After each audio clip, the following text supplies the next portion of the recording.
நமோ நாராயணனாய. எதிராஜன் வடிவழகு என் உள்ளத்தில் உள்ளதால் இல்லை எனக்கெதிர், இல்லை எனக்கெதிர், இல்லை எனக்கெதிரே. இன்னைக்கு நாராயணியத்தை கேட்ட குருவாயூரனுடைய அருளாலையும் இந்த பாகவதத்தை எழுதிய வியாசருடைய அனுகிரகத்தாலையும் அவருடைய மகனான சுகபிரம்மம் அவர்தான் உலகத்துக்கு இந்த பாகவத கதைகளை எடுத்துரைத்தார். அவருடைய அனுகிரகத்தோடையும் இந்த பாகவத கதைகளை எடுத்து சொல்கிறோம். பாகவதம்னா என்ன அப்படிங்கிறத பார்ப்போம். அதாவது பாகவதம் அப்படின்னா பரமாத்மான நாராயணனுடைய நற்குணங்களையும் அவருடைய பாகவத அடியவர்களை பற்றியும் சொல்லக்கூடிய ஒரு புத்தகம்தான் பாகவதம். இந்த கலியுகத்தில் இந்த பாகவதத்துக்குள்ளேயே நம்மளுடைய கிருஷ்ண பரமாத்மா இந்த புத்தகத்துக்குள்ளேயே அவதரித்திருக்காரு. அது எப்படி அப்படின்னா, அதாவது கிருஷ்ணர் துவராயுகம் முடிஞ்சு அவர் இந்த பூவுலகத்தில் இருந்து வைகுண்டம் போகிற காலம் வருது. அப்போ அவர் இந்த பூத உடலை விட்டுட்டு போகிறாரு. அப்போ அவருடைய பக்தரான உத்தவர் கேட்குறார், நீங்கள் இந்த பூ உலகத்தை விட்டு போகிறீங்க, அப்போ நாங்களாம் எப்படி இருக்க போகிறோம் அப்படின்னு கேட்கும்போது கிருஷ்ணர் சொல்கிறாரு, நான் எங்கே இந்த பூ உலகத்தை விட்டு போகிறேன், நான் இந்த பூ உலகத்தில் பாகவத கதைகளுக்குள்ளேயே நான் உறைந்து இருக்கிறேன். இந்த பாகவத கதைகள் எங்கெல்லாம் சொல்லப்படுதோ அங்கெல்லாம் நானும் இருப்பேன் அப்படின்னு கிருஷ்ணனுடைய வாயாலேயே சொல்லப்பட்ட இந்த அருள் வாக்கு. அப்போ இந்த பாகவத கதைகளை நம்ம கேட்குறோம்னா நம்மளுடைய வீட்லேயும் நம்ம பக்கத்திலேயே கிருஷ்ணன் உட்காந்து நம்ம சொல்கிறத காது கொடுத்து கேட்குறாரு. அப்போ கேட்குறவங்க வீட்லேயும் உட்காந்துருக்காரு, சொல்கிறவங்க வீட்லேயும் உட்காந்துருக்காரு. பகவான் அப்படின்னா யாரு அப்படின்னா 6 நற்குணங்கள் நிறைந்த ஒருவர் தான் பகவான். அது என்னென்ன 6 நற்குணங்கள் அப்படின்னா, ஞானம், பலம், சக்தி, தேஜஸ், ஐஸ்வர்யம், வீரியம். இது அனைத்துமே முழுமையாக நிரம்ப பெற்றவன் பகவான். இந்த பகவானை பற்றியும் இந்த பகவானுடைய அடியவர்கள் இந்த பகவானுக்காகவே தன்னுடைய வாழ்நாளை கழித்தவர்களை பற்றியும் பேசக்கூடிய கதைகள் தான் பாகவத கதைகள். அப்போ இதை எழுதினவர் யாருன்னா வியாசர். வியாசர் தான் வேதங்கள் அனைத்தும் ஒன்றோட ஒன்று குழம்பி போயிருந்ததை ரிக், யஜுர், சாமம், அதர்வனம்னு 4 வேதங்களாக பகுத்து கொடுத்தவர் வியாசர். இந்த வேதங்களை பகுத்து கொடுத்ததுனால தான் அவருக்கு வியாசர்னே பேர். வியாசம்னா பிரித்து கொடுத்தல் அப்படின்னு பேர். இந்த வியாசர் துவாராயுகம் முடிகிற காலத்தில் ஏறக்குறைய வேதங்கள்லாம் பகுத்தாச்சு. 4 வேதங்களையும் பகுத்துட்டார். 17 புராணங்களையும் எழுதிட்டார். அவர் எழுதின ஸ்கந்த புராணம், சிவபுராணம், பிரம்மாண்ட புராணம் இதெல்லாம். அதுக்கப்புறமா அவருக்கு மனக்குழப்பங்கள் நீங்களே. ஏன்னா பகவானை பற்றியும் இந்த மக்களை நல்வழிப்படுத்துறதுக்கான அறிவுரைகளை பற்றியும் எதுவுமே எழுதலைங்கும்போது அவர் வாழ்ந்த காலத்தில் நடந்த மகாபாரதத்தையும் எழுதிட்டார். அதனால தான் இந்த மகாபாரதத்துக்கு 5ஆம் வேதம் அப்படின்னு பேர். இந்த மகாபாரதம் எழுதி முடித்த பின்னாடியும் அவருக்கு இன்னும் அடுத்து கலியுகம் ஆரம்பிக்க போகுது. இந்த கலியுக மக்கள்கிட்ட பொறுமை இருக்காது, பக்தி இருக்காது, சுயநலம் மட்டுமே மேலே இருக்கும். அப்படிப்பட்ட இந்த மக்களை எப்படி கடைந்தேத்துறது, இவங்களுக்கு ஏதாவது ஒரு அருளுரை நம்ம சொல்லிட்டு போகணுமே, எதுவுமே நம்ம சொல்ல முடியாமல் உட்காந்துருக்கமே அப்படின்னு வியாசர் சரஸ்வதி நதிக்கரையில் மனம் குழம்பி உக்காந்து இருக்கும் பொழுது நாரதர் அந்த பக்கமாக வரார். அப்போ இந்த நாரதர் வியாசரை பார்த்தே ஏன் ஒரு குழப்பத்தில் இருக்கீங்க அப்படின்னு கேட்குறாரு. அப்போ வியாசர் சொல்கிறாரு, எனக்கு இன்னும் ஏதாவது, அதாவது ஒரு மனிதன் வாழ்கிறோம், இந்த பூலகத்துக்கு வாழ்கிறோம்னா நமக்கு அடுத்த சந்ததிக்கு எதையாவது விட்டு சொல்லணும், நல்ல குணங்கள் நற்செயல்களை விட்டு சொல்லணும். அப்படி நான் இன்னும் முழுமையாக விட்டு செல்லலை, விடலை, இன்னும் மக்களுக்கு நான் நல்ல செய்திகளை சொல்லலைங்கிற ஏதோ எனக்கு ஒரு மனக்குறை இருக்குது அப்படின்னு வியாசர் நாரதர்கிட்ட சொல்கிறாரு. அப்போ நாரதர் சொல்கிறாரு, மகாபாரதத்தில் கிருஷ்ணனை பற்றிய சும்மா ஒரு கௌரவ வேடத்தில் தான் சொல்லியிருக்கீங்க, கிருஷ்ணனை பற்றி முழுமையாக எடுத்து கூறுவ மாதிரி ஒரு புத்தகம் எழுதுங்க, அப்பனா தான் உங்களுடைய மனம் முழுமையடையும் அப்படின்றார். ஏன் அப்படின்னா அவதார புருஷர்களையே அவதாரத்திலேயே ராமர் முழு மனிதன், ஆனால் கிருஷ்ணன் சூப்பர்மேன். அவர் செய்யாத சேட்டைகள் கிடையாது, அவர் நிகழ்த்தாத காரியங்கள் கிடையாது, நடக்காததை நடத்தி வைப்பார், கூடாததை கூட்டி வைப்பார். அப்படிப்பட்ட கிருஷ்ணனை பற்றி நீங்கள் முழுமையாக எழுதுங்க, அப்பனா உங்களுடைய மனக்குறை நீங்கும்னு நாரதர் வியாசர்கிட்ட சொல்கிறாரு. அப்போ அந்த வியாசர் இந்த பாகவதத்தை எழுதுகிறாரு. இந்த பாகவதத்தில் பாகவத அடியவர்கள், பாகவத பக்தர்கள் அடுத்து கிருஷ்ணனை பற்றிய முழுமையான வரலாறு ருக்மிணி கல்யாணத்தோட மங்களகரமாக முடிக்கிறாரு. இதுதான் இந்த பாகவத கதைகள். இந்த வியாசர் யார் அப்படின்னா, இப்போ எல்லாருமே நம்ம ராமாயணம் பார்த்துக்கிருக்கோம். ராமாயணத்தில் ராமருக்கு குலகுருவான வசிட்டர், இந்த வசிட்டருக்கு சக்திங்கிற ஒரு மகன், சக்திக்கு பராசரங்கிற மகன், பராசரருக்கு வியாசருங்கிறவர் மகன். இந்த பராசரர் எழுதினது விஷ்ணு புராணம். வியாசர் 17 புராணங்களையும் எழுதியிருக்காரு, மகாபாரத்தையும் எழுதிட்டாரு, வேதங்களையும் பிரிச்சுட்டாரு. இப்போ பாகவத கதைகளையும் எழுதி முடிச்சு தன்னுடைய மகனான சுகபிரம்மத்துக்கு இந்த பாகவத கதைகளை சொல்கிறாரு. இந்த சுகபிரம்மம் எல்லாருமே டிவி இந்த யூடியூப்லாம் பார்த்துருப்போம், கிளி மூஞ்சியாக ஒரு பச்சை கலரில். ஆனால் சுகபிரம்மம் அந்த மாதிரி கிடையாது, நல்ல அனைத்து லட்சணங்களும் பொருந்திய ஒரு ஆண் மகன்தான். ஏன் அவருக்கு சுகபிரம்மன் பேர் வந்துச்சுன்னா, அவங்க அப்பா சொன்னதை அப்படியே திருப்பி சொல்லக்கூடியவரான் சுகபிரம்மம். தன்னுடைய கருத்தான எதையுமே உள்ள சேர்க்காதவர், அதனால அவருக்கு சுகர் அப்படின்னா கிளி, அப்போ சுகபிரம்மங்கிற பேர் வந்துச்சு. அதாவது சுகபிரம்மம் எப்படிப்பட்டவர்னா, பார்க்கக்கூடிய அனைத்து இடங்களிலுமே அந்த பரம்பொருளான பிரம்மத்தை பார்க்கக்கூடியவர். எல்லா இடங்களையுமே அவருக்கு பிரம்மமாக தான் தெரியும். அப்படிப்பட்ட ஒருத்தர் தான் சுகபிரம்மம். இப்போ இங்கே வியாசர் பாகவதத்தை எழுதிட்டாரு, தன்னுடைய மகனான சுகபிரமத்தை சொல்லி கொடுத்துருக்காரு. இதை இந்த பூலோகத்தில் கொண்டு போய் எடுத்து பரப்புவதற்கும் சுகபிரமத்தை அனுப்பி வைக்கிறாரு.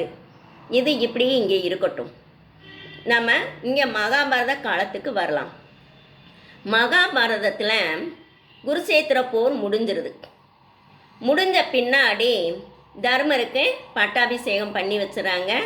தர்மர் நல்லாட்சி புரிஞ்சுக்கிருக்காரு. அப்போ கிருஷ்ணர் அவர் நம்மளுடைய கடமை, இங்கே பாண்டவர்கள் செய்ய வேண்டிய கடமைகள்லாம் முடிஞ்சிச்சு. தர்மருக்கு பட்டாபிஷேகம் பண்ணி வச்சாச்சு. தர்மர் நல்லாட்சி புரிஞ்சுக்கிருக்காரு. இன்னும் நம்ம நாடான துவாரகைக்கு போகலாம் அப்படின்னு துவாரகைக்கு போகிறாரு. அவர் நடந்து இருக்கும்போதே அப்போ ஒரு பொண்ணு என்னை காப்பாத்துங்கன்னு வேகமாக ஒரு கர்ப்பிணி பெண் கிருஷ்ணனுடைய காலில் விழுகுது. உடனே கிருஷ்ணர் அந்த பொண்ணை பார்த்தா அது யார் அப்படின்னா அர்ஜுனனுடைய மகன் அபிமன்யு. பாண்டவர்கள் 5 பேரை தெரியும் நமக்கு, தர்மர், பீமன், அர்ஜுனன், நகுலன், சகதேவன். இந்த அர்ஜுனனுடைய மகன் அபிமன்யு போருக்கு போகிறதுக்கு முன்னாடியே அபிமன்யுக்கும் விராட தேசத்து மகளான உத்தரைக்கும் கல்யாணம் நடந்துருது. அப்போ போருக்கு போகிறதுக்கு முன்னாடியே அபிமன்யுனுடைய மனைவியான உத்தரை கர்ப்பிணியாக இருக்கான். அபிமன்யு போரில் கொல்லப்பட்டுறான். இப்போ அந்த கர்ப்பிணி பெண் வந்து ஓடி வந்து கிருஷ்ணனுடைய காலில் விழுகும்போதே கிருஷ்ணன் ஒரு நிமிஷம் நினச்சி பார்த்து இது எதனால அப்படிங்கும்போது அந்த பொண்ணு சொல்லுது, ஏதோ பழுக்க காய்ச்சிய ஒரு அஸ்திரம் வந்து என் வயிற்றுக்குள்ளே புகுந்து என்னை சுட்டரிக்குது கிருஷ்ணா, என்னை காப்பாற்றினாலும் பரவாயில்ல, இந்த பாண்டவர்களுக்கே இருக்கக்கூடிய இந்த ஒரே வாரிசை காப்பாற்றி கொடு, அது ஒன்றால் மட்டும்தான் முடியும், நீயே கதி அப்படின்னு சரணாகதி அடைகிறான். அதாவது நம்மளுடைய இந்த வைணவத்தில் நாராயணன் காலை பற்றி நீயே கதி நீயே கதி, உன்னை விட்டால் எனக்கு வேற கதியே கிடையாது, சரணாகதி அடைந்தால் அவர் நம்ம கையை பற்றி நம்மளுக்கு அனைத்து மங்களங்களையும் தருவார்.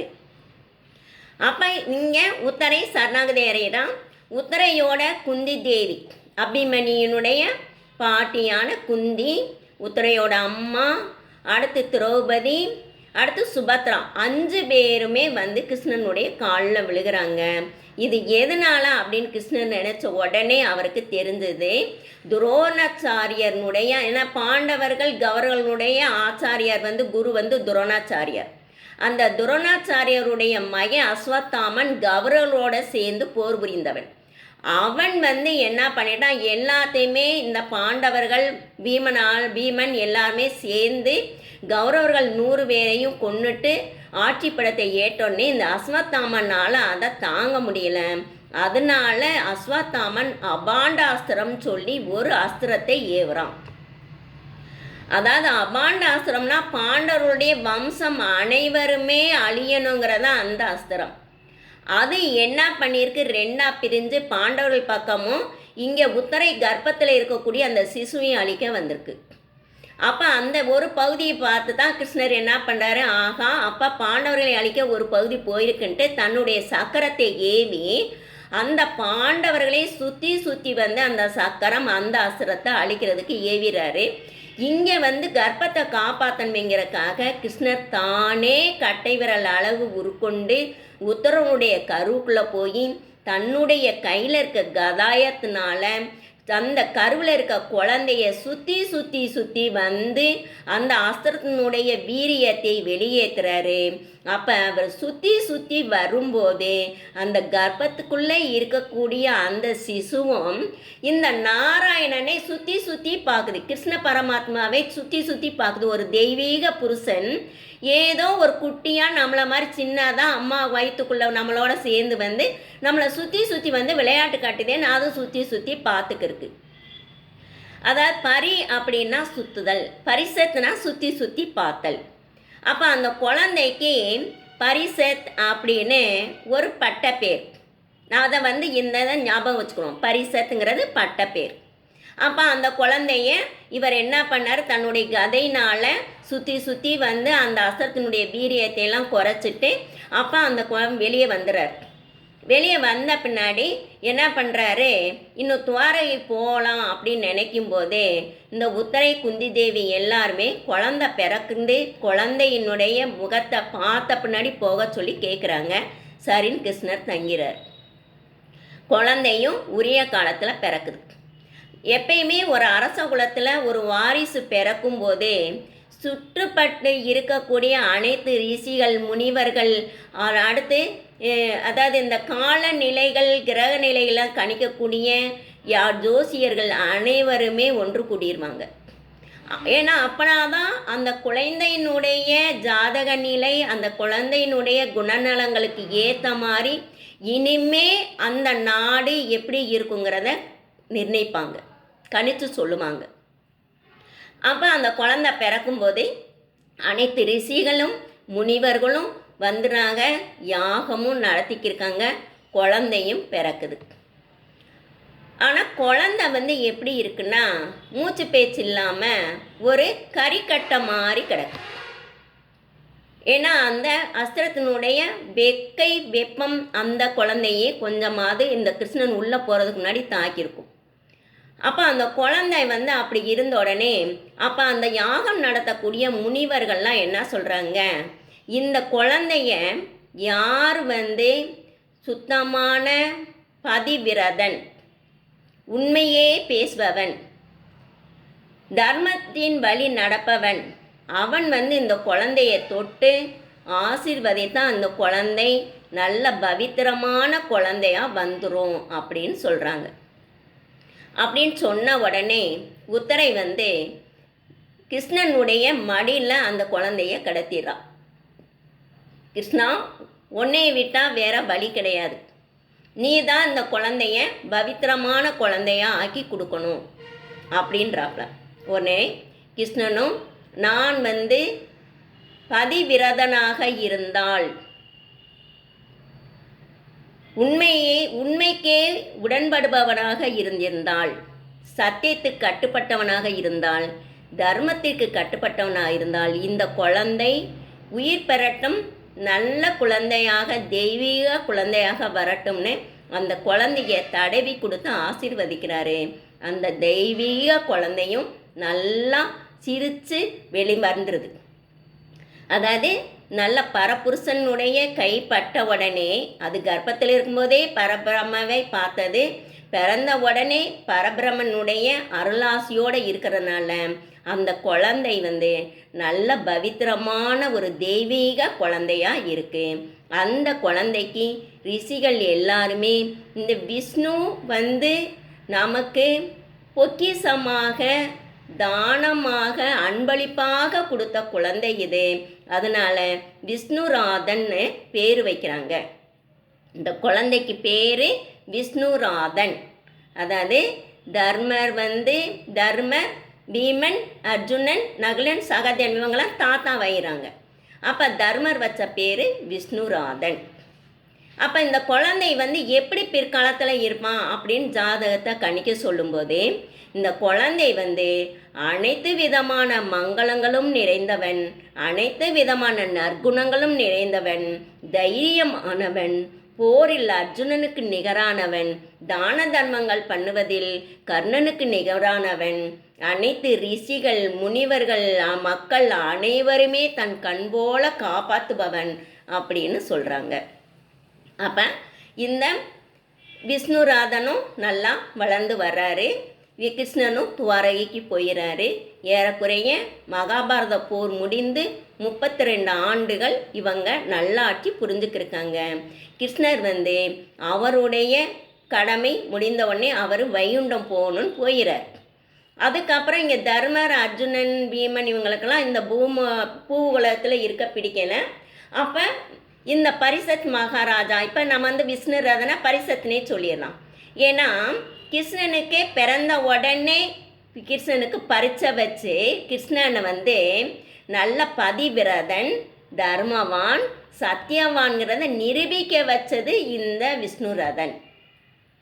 ஏன்னா அதுக்கு முன்னாடிலாம் கிருஷ்ணனை இன்னும் எங்கே பார்த்தாலும் வெண்ணெய் திருடுவான், எல்லா பெண்களோடையும் ஆடிட்டு எல்லா பெண்களோடையும் அலைவான், அடுத்து எல்லா சூழ்ச்சிகளையும் செய்வான், நல்ல ஏலா பொய்யுரைப்பான் கோதையே சொல்லியிருக்காப்ல அப்படின்னு இருந்த பேரை எல்லாம் மாற்றி கிருஷ்ணன் வந்து எப்பனாதான் பண்ணாலும் அவருக்கு எந்தவித குறைகளுமே வராது, அவர் தோஷம் இல்லாதவர், நீக்கமர நிறைந்திருப்பவர், அவர் கூவன் நதிக்குள்ளிருந்து எந்திரிச்சாலும் அவர் பரிசுத்தமான பாரிஜாத மலராக சேற்றில் மறைச்ச செந்தாமரையாக இருப்பாங்கிறத அவருக்கு பரிச்சை வச்சு ஜெயிக்க வச்சதுனால இந்த விஷ்ணுராதனை நம்ம பரிசத்துனே சொல்லிடலாம்.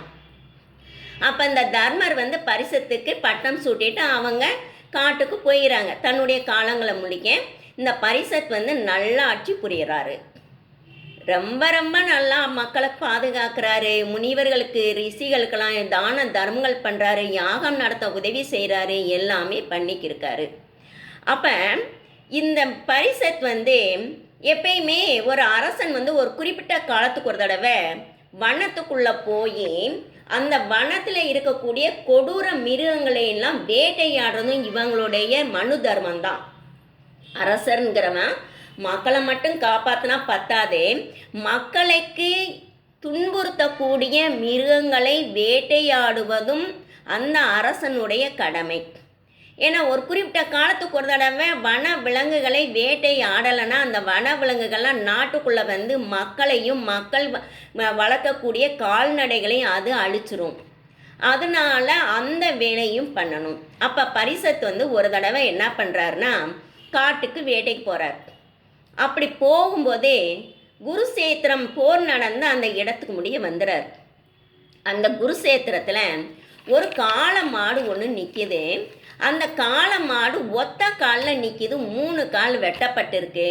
என்னன்னு பார்த்தா பக்கத்தில் ஒருத்தன் ஒரு முகம் என்னதே அந்த ஒத்த காலையும் வெட்ட போகிறான். 3 காலையும் அவன் தான் வெட்டியிருக்கான். இது அந்த ஒத்த காலில் நொண்டிக்கு நிற்கிது, அதையும் வெட்ட போகிறான். பரிசத்துக்கு துடி துடிச்சு போகுது.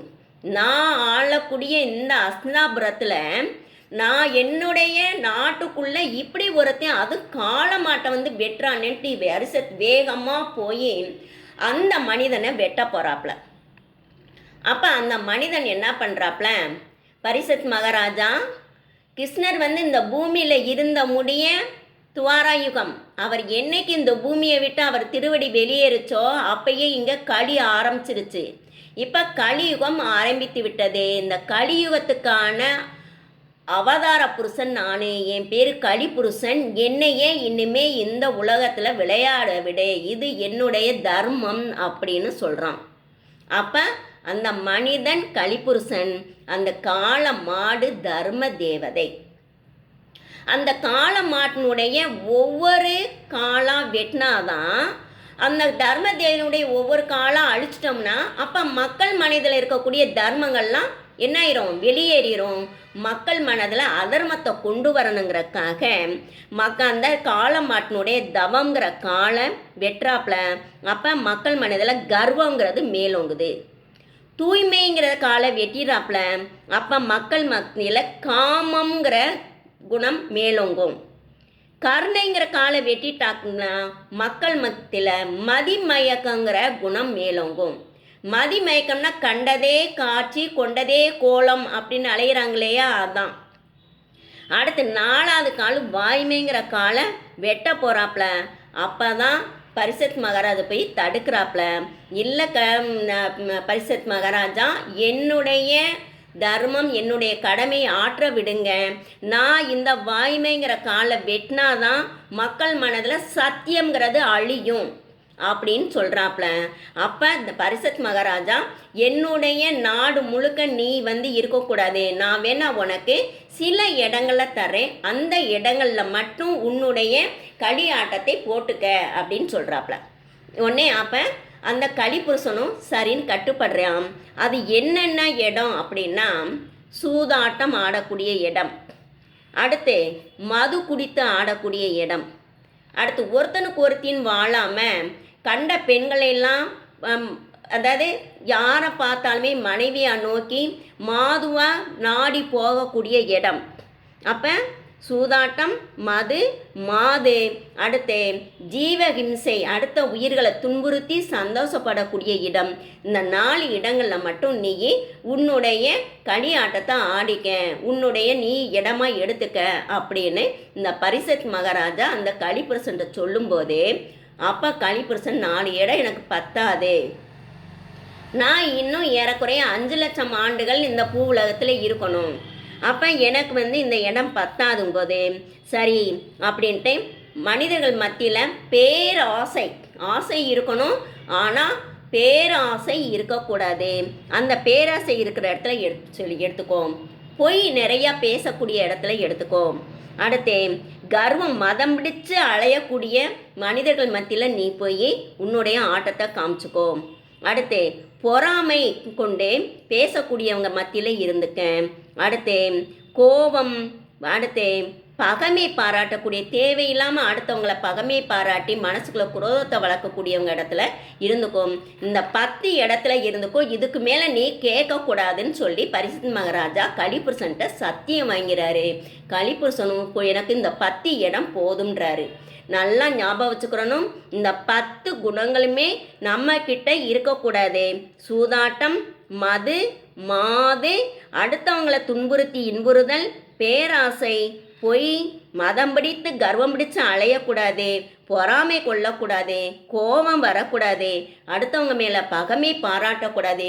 இந்த குணங்கள்லாம் இல்லாமல் நம்ம கிட்ட நாராயணன் ஸ்ரீமன் நாராயணன் மட்டுமே நம்மகிட்ட நெருங்குற மாதிரி நம்ம மனசையும் நம்ம உடம்பையும் நம்மளை சுற்றியும் நம்ம வீட்டையும் நம்மளை சுற்றி இருக்கவங்களையும் வைத்து கொள்ளணும். அடுத்து இந்த பரிசத் மகாராஜா இதை முடிச்சுட்டு அடுத்து நாட்டுக்கு வந்துடுறாரு. அடுத்து 1 வருஷம் நல்லா ஆண்டுக்கு இருக்காரு. அதுக்கப்புறம் மறுபடியும் என்ன ஆகுதுன்னா, மக்கள் அந்த வனத்துக்கு பக்கத்தில் காடு பக்கத்தில் இருக்க மக்கள்கிட்டேருந்து உள்ளே இருந்து என்னது வன விலங்குகள்லாம் நாட்டுக்குள்ளே வரதா கேள்விப்படுறாரு. அதனால் இவர் மறுபடியும் என்னது வேட்டைக்கு போகிறாரு. அந்த வேட்டைக்கு போகும்போதே என்ன பண்ணுறாரு, தன்னுடைய படை வீரர்கள் கொஞ்சம் பேரையும் கூப்பிட்டு போகிறார். கொஞ்சம் நல்லா ஒரு 12 மணி ஆகுது. ஒரு மானை பிடிக்க இவர் பின்னாடி ஓடுறார். அப்போ தன்னுடைய படை வீரர்கள்ட்டேருந்து இவர் பிரிஞ்சுறார். எப்பயுமே மான் பின்னாடி போனவங்க யாருமே மானை பிடிச்சதா சரித்திரம் இல்லை, வேற ஒரு குழியில் போய் விழுந்துறாங்க. ராமர் மான் பின்னாடி போனார், சீதையை இழந்தார். துஷ்யந்தர் மான் பின்னாடி போனார், சகுந்தலையை காந்தர்வ கல்யாணம் பண்ணிட்டு அப்படியே அதை கர்ப்பிணி பெண்ணை விட்டுட்டு போனார். இப்போ பரிசத் மகாராஜா மான் பின்னாடி போகிறாரு. நல்லா மத்தியானம் சுட்டெரிக்கிற வெயில். அப்போ இவருக்கு தண்ணி தாகமும் ஆகுது, பசி எடுக்குது. ஆனால் மான் சீக்கிரம் மான் ஓடி போயிடுது. உடனே இவர் தன்னுடைய தண்ணி தாகத்தை தீர்த்துறதுக்காக எங்கேயாவது ஏதாவது கிடைக்குமான்னு பார்க்குறாரு. அப்போ அங்கே ஒரு முனிவரோட ஆசிரமம் இருக்குது. அந்த முனிவர் பேர் சமிச்ச முனிவர். அவருடைய ஆசிரமத்துக்கு போனால் நமக்கு ஏதாவது தாகம் தீர்க்கிறதுக்கு தண்ணியோ ஏதாவது கொடுப்பாருன்ட்டு உள்ளே போகிறாரு. ஆனால் அந்த சமிச்ச முனிவர் தன்னுடைய கண்ணை கீழ் நோக்கி பார்த்து மூக்கு நுனியை பார்த்து அப்படி நிஷ்டையில் இருக்கார். அதாவது நல்லா யோகங்கள் அஷ்டமகா யோகங்களும் அஷ்டமகா சித்திகளும் கைவர பெற்றவங்க அப்பைக்கப்ப பகவானோட நேரடி தொடர்பில் போயிடுவாங்க, நேரடி கான்டாக்டு போயிடுவாங்க. தன்னுடைய மூக்கு நுனியிலேயே பகவான் இருக்கிறதான் அவங்களுக்கு கிடைச்சிரும். பகவானுடைய அந்த உள்நோக்கிய பார்வை போகும்போதே பகவான் அவங்ககிட்ட நேரடியாகவே தொடர்பை கொண்டுருவார். அப்போ அறக்கண்ணில் இருப்பாங்க. அவங்க தன்னுடைய கண்ணை இந்த மூக்கு நுனியை பார்க்குற மாதிரி அப்படியே என்னதே தண்ணிலை போய் மறந்துடுவாங்க. தன்னையை சுற்றி என்ன நடக்குது எதுவுமே தெரியாது. அந்த பரவச நிலை போயிடுவாங்க. மறுபடியும் அவங்க எப்போ வருவாங்கிறதே அந்த பகவான் தான் விழிச்சோம். எப்போ பகவான் தன்னை மறைச்சிக்கிறாரோ அப்போ தான் அவங்க மறுபடியும் இந்த நிலைக்கு நம்மளுடைய இந்த பூலோக நிலைக்கே வருவாங்க. இப்போ சமிச்ச முனிவர் என்னது நிஷ்டையில் இருந்து பகவானோட நேரடி தொடர்பில் இருக்கார்.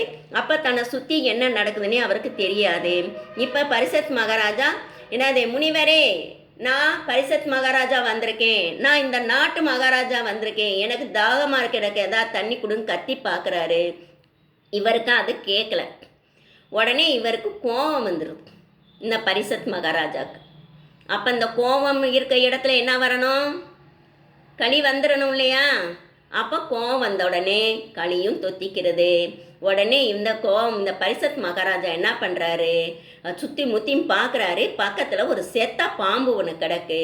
அந்த செத்த பாம்பை வேல் முனினால் தூக்கி அப்படியே அந்த சமிச்சை முனிவருடைய கழுத்தில் போட்டுட்டு அந்த கோவத்தை போட்டோன்னே ஒரு கோவம் குறைஞ்சி என்ன பண்ணுறாருன்னா நாட்டுக்கு அரண்மனைக்கு வந்துடுறார்.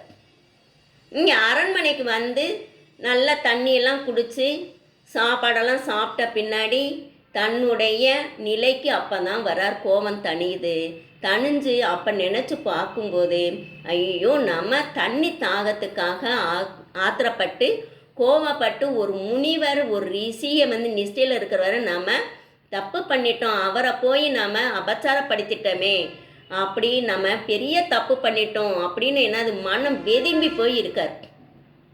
இதுக்கு நமக்கு எப்படிப்பட்ட தண்டனை கடவுள் கொடுத்தாலும் பரவாயில்ல, நம்ம இவ்வளோ பெரிய அதாவது அஸ்தினாபுரத்தவே ஆண்டு கிருஷ்ணனுடைய அருளாசினோட நம்ம இந்த உயிர் பெற்று இப்படி இருந்துமே நமக்கு இப்படி ஒரு கோபம் வந்திருக்கக்கூடாதே அப்படின்னு என்ன பண்ணுறாரு, நம்ம கோபத்தினால செஞ்ச பெரிய தப்பு பண்ணிட்டோமேன்னு இவர் மனசு குழம்பி போய் இருக்கார். இங்கே இந்த முனிவர் இடத்துக்கு வருவோம். இந்த முனிவருக்கு சிரிங்கி அப்படின்னு ஒரு மகை. அப்போ மற்ற பக்கத்தில் இருக்கக்கூடிய மற்ற ரிஷி புத்திரர்கள் எல்லாருமே இந்த சிரிங்கிக்கு ஃப்ரெண்ட்ஸ், தோழர்கள். இவங்கெல்லாம் சேர்ந்து பக்கத்தில் கௌசிக நதின்னு ஒரு நதி ஓடுது. அந்த நதியில் போய் குளிக்கிறாங்க. அப்போ இந்த சிரிங்கியோட தோழர்கள் 2 பேர் இந்த சமிச்ச முனிவரனுடைய ஆசிரமத்துக்கிட்ட நிற்கிறாங்க. பரிசத் மகாராஜா உள்ள நுழையிறாருன்னு உடனே இவங்க 2 பேரும் பயந்துட்டு ஒளிஞ்சிட்டு நின்றுக்கிறாங்க. அப்போ அங்கே இவர் பாம்பை தூக்கி கழுத்தில் போடுறத பார்த்துட்டு வேகமாக போய் இந்த சிரிங்கிட்ட இவர் பரிசத் மகாராஜா தன்னுடைய திமிரு அரசங்கிற அகங்காரம் இந்த கர்வம் இதனால அப்பா நிஷ்டையில் இருக்காரு ஒரு ரிஷி அப்படிங்கிறத கூட உணராம பாம்பு செத்த பாம்பை தூக்கி அப்பா கழுத்தில் போட்டுட்டாங்க அப்படின்னு அந்த சீரிங்கைக்கு உசுப்பேத்தி விடுறாங்க. இதுதான் நம்ம செய்யக்கூடாதது இதுவும் கூட. அதாவது நம்ம புராணங்கள் பாவத கதிகள் எல்லாத்துலேயுமே மனித வாழ்க்கையில் எதையெல்லாம் நம்ம செய்யக்கூடாதுங்கிறத அங்கங்கே சுட்டி காட்டிக்கிட்டே வர்றாங்க. ஒரு தப்பு நடந்துச்சுன்னா அதை சம்மந்தப்பட்டவங்ககிட்ட என்ன செய்யக்கூடாதே, நம்ம போய் அவங்களுக்கு பொறாமை பகைமையை ஏற்றி விட்டு உசுப்பேற்றக்கூடாது. அப்படிதே ஒருத்தவங்க உசுப்பேற்றினாலும் நம்ம அதுக்கு ஆட்படக்கூடாது. ஆனால் சிறுங்கிக்கு என்ன ஆகுது, கோபம் தலைக்கு ஏறிடுது.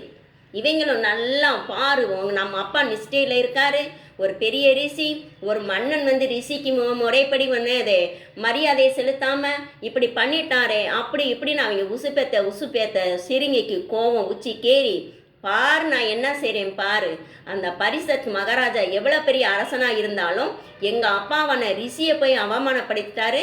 இன்னும் இன்னையிலிருந்து 7ஆவது நாள் தட்சங்கிற பாம்பு தீண்டி அந்த பரிசத்து மகாராஜா இறந்து போயிடுவாரு அப்படின்னு சாபமிட்டுறாப்புல. அதாவது ரிஷிகள் ரிஷி புத்திரர்கள் யார் சாபம் கொடுத்தாலும் அது அப்படியே பலிக்கும். நம்மளுமே யாருக்குமே எந்த வித நெகட்டிவ் தாட்டையுமே நினைக்கக்கூடாது. எண்ணம் போல் வாழ்க்கை மனம் போல் வாழ்வுங்கிறது இதுதான். நம்ம யாருக்காவது ஏதாவது ஒன்று சொன்னோம்னா அது இந்த ஜென்மத்தில் இல்லாட்டினாலும் ஏதாவது ஒரு ஜென்மத்தில் எப்பயாவது அவங்களுக்கு நடக்கும். அதை நடக்கிறத பார்க்குற கண்டியாவது நம்ம இன்னொரு ஜென்மம் எடுத்துருவோம். நமக்கு இனிமே இந்த ஜென்மம் இந்த ஒரு மனித ஜென்மமே போதும். பிரம்மன் விதிச்ச விதி பிரகாரம் அவர் கொடுத்த ஆயுள் முடிய நம்ம பல்ல கடிச்சு இந்த பூலோகத்தில் இருந்துட்டு அப்படியே நாராயண் காலில் இருக்க பிடிச்சிக்கிட்டு அவர் எங்கே கூட்டு போகிறாரோ அந்த ஸ்ரீ வைகுண்டத்துக்கு நம்ம உள்ளே போயிடணும். போயிட்டு திரும்பி வராத ஒரே இடம் இந்த அண்ட சராசரங்கள்னா வைகுண்டம் மட்டுமே. அதனால தான் எல்லாரும் முக்தி வேணும் முக்தி வேணும் முக்தி வேணும்னு எல்லாம் பாடாப்படுறாங்க. இந்த சம்சார கடலே வேணாம், இந்த சம்சாரத்தில் நம்ம விழுந்து உழண்டு உழண்டு மில்லியன் கணக்கான பிறவிகள் எடுத்து அலைஞ்சு அலமோதுனது போதும், இனிமே எங்களுக்கு பிறவியே வேணாம் அப்படின்னா நம்ம மனசில் எந்த வித இந்த 10 விதமான, அதாவது இப்போ ஏற்கனவே சொன்னேன் இல்லையா, களிப்புருஷன் களியாட்டம் ஆடக்கூடிய இந்த 10 விதமான இதையெல்லாம் நம்ம மனசுலேருந்து எடுத்துட்டு நம்ம மனசை எப்பயுமே தூய்மையாக வெள்ளுயிராக வைத்திருக்கணும். வைத்து நாராயணன் நீயே கதின்னு சொல்லி அவர் காலை நம்ம இருக்க பிடிச்சுக்கிறணும். குரங்கு பிடியாக பிடிக்கணும். பிடிச்சுக்கிட்டான் அவர் நம்மளை பூனை பிடியாக பிடிச்சு நமக்கு நோகாமல் கவ்வி நம்மளை தூக்கிட்டு போயிடுவார். அடுத்து என்ன ஆகுதுன்னா, இந்த சிறுங்கி இப்படி சாபமிட்டுறான், விட்டுட்டு அப்பாட்ட வர்றான். வந்தால் அப்பா அப்பான்னு கூப்பிட்டோடனே அந்த நேரம் நிஷ்டையிலேருந்து வெளியேறிடுது. அவருக்கு நிஷ்டை கலைஞ்சிருது. உடனே தன்னிலைக்கு வந்துடுறாரு. வந்துட்டு களத்தில் கடந்த பாம்பத்தையும் அவரவர் சாதாரணமாக போட்டுறார். உடனே சிறுங்கி அப்பா பிடிச்சி அப்பா அப்படின்னு அழுகிறான். ஏன்டா அழுகிற அப்படின்னா, அவங்களுக்கு வந்த நிலை உங்களுக்கு தெரியாதா, இந்த நாட்டு மன்னன் பெரிய திமிரி ஏறி போய் நம்ம ஆசிரமத்துக்கு நீ தண்ணி குடிக்கலன்னு அவன் இந்த பாம்பத்துக்கு உன் களத்தில் போட்டு போயிட்டான். அவனுக்கு எவ்வளோ திமிரு என்ன இது, நானும் ஒன்றும் சும்மா இல்லை, அந்த பரிசத் மகாராஜுக்கு நாமுமே இன்னும் 7 நாளில் தட்சங்கிற பாம்பு தீண்டி நீ செத்து போவன்னு சாபமிட்டேன் அப்படின்னு சொல்கிறாப்புல. உடனே அந்த முனிவர் சொல்கிறாரு, இலை முட்டினாலே என்னடா பண்ணிட்ட கோபத்தில், அவர் தான் கோபத்தில் ஒன்று செஞ்சார்னா நீயும் பதிலுக்கு பதில் கோபம் பண்ணிட்டேனா, நம்ம ரிஷிகள் முனிவர்களுக்கு கோபமே வரக்கூடாதேடா, நீயும் ஏன் கோபப்பட்ட, நீ கோபப்பட்டு இந்த சாபமிட்டதுக்கு நாராயணன் உடனே தாண்டா தண்டிப்பார். நீதி தவறாமல் ஆட்சி செய்யக்கூடிய ஒரு அரசன் நாராயணனுக்கு சமமானவன். நல்ல அரசன் இல்லைன்னா அந்த நாட்டு மக்கள் மேய்ப்பவன் இல்லாத ஆட்டு மந்தை மாதிரி திரிஞ்சிருவாங்க. அவனுக்கு காவலே கிடையாது. அப்போ அந்த நாட்டை கட்டி காப்பாற்றக்கூடிய ஒரு அரசன் தேவையேடா, நல்லாட்சி புரிபவனே அப்படின்றார். அடுத்து இந்த பரிசத் மகாராஜா விஷ்ணு கிருஷ்ணனுடைய அருளாசியோட பிறந்தவன். அவன் பரம பக்தன். அவனுக்கு போய் நீ சாபமிட்டையே. ஒரு பரம பக்தன் தனக்கு யாராவது ஒன்று செய்யாத தப்புக்கு சாபம் இட்டா கூட அதை அப்படியே அவங்க ஏற்றுக்குருவாங்க. பதிலுக்கு நம்மளை திருப்பி அடிக்க மாட்டாங்க. அவங்க நினச்சாலும் பதிலுக்கு திருப்பி நமக்கு சாபம் கொடுக்கலாம். ஆனால் அப்படி பரம பக்தர்கள் திருப்பி நமக்கு சாபமே கொடுக்க மாட்டாங்க.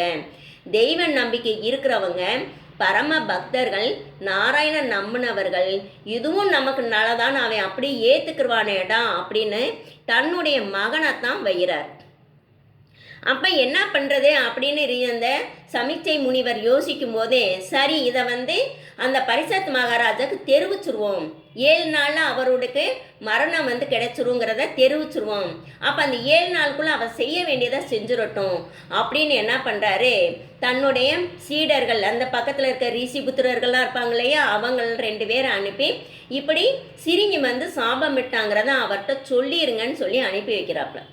சரின்னு இந்த 2 பேரும் போய் அரண்மனைக்கு போகிறாங்க.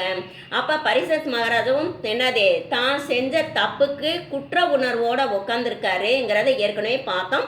இங்கே ரிஷிபுத்திரர்கள் 2 பேர் வந்தோடனே இப்படி சிரிங்கி அதாவது அந்த சமிச்சை முனிவரோட மகன் சிரிங்கி இப்படி சாபம் இட்டினானோடனே அப்போ தான் பரிசத்துக்கு அப்பாடா நம்ம செஞ்ச தப்புக்கு சரியான தண்டனை கிடச்சிச்சு அப்படின்னு அந்த வந்த ரிஷிபுத்திரர்களை முறைப்படி அவங்கள எப்படி வரவேற்கணும் வரவேற்று அவங்கள நல்லா அவங்களுக்கு வயிறார சாப்பாடு கொடுத்து அவங்களுக்கு தேவையானதான் கொடுத்து அனுப்பிட்டு இன்னும் 7 நாளில் நம்ம தட்சங்கிற பாம்பு தீண்டி இறந்துருவோம். அப்போ அதுக்குள்ளே என்ன பண்ணணும் அப்படின்னு யோசிக்கிறாரு. இந்த பரிசத் மகாராஜா தன்னுடைய தாய்மாமன் மகளான நீலாவதியை கல்யாணம் பண்ணி 4 குழந்தைகள். அதில் 4 மகன்களில் மூத்தவர் பேர் ஜெயமேய விஜயன்.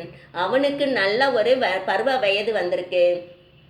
அவனுக்கு பட்டாபிஷேகம் பண்ணி வச்சுட்டு இப்போ இவர் என்ன பண்ணுறாருனா, இந்த 7 நாளும் என்னுடைய பிராணன் வெளியேற முடிய நான் சாப்பிடாம நல்ல விஷயங்கள் எதையெல்லாம் கேட்கணுமோ, யாரை காலை பிடிக்கணுமோ அவங்க காலை பிடிச்சு நான் பரமபதம் போகணும், வைண்டம் போகணும். அப்போ நல்ல செய்திகள் மட்டுமே என் காலில் விழணும்னா நான் தனிமையாக போய் அதை கங்கை கரையினுடைய தெற்கு பகுதிக்கு போய் நான் விரதம் இருக்க போகிறேன்னு போகிறாரு. இன்னைக்கு இவ்வளோ போதும். நாளைக்கு மீதியை பார்ப்போம்.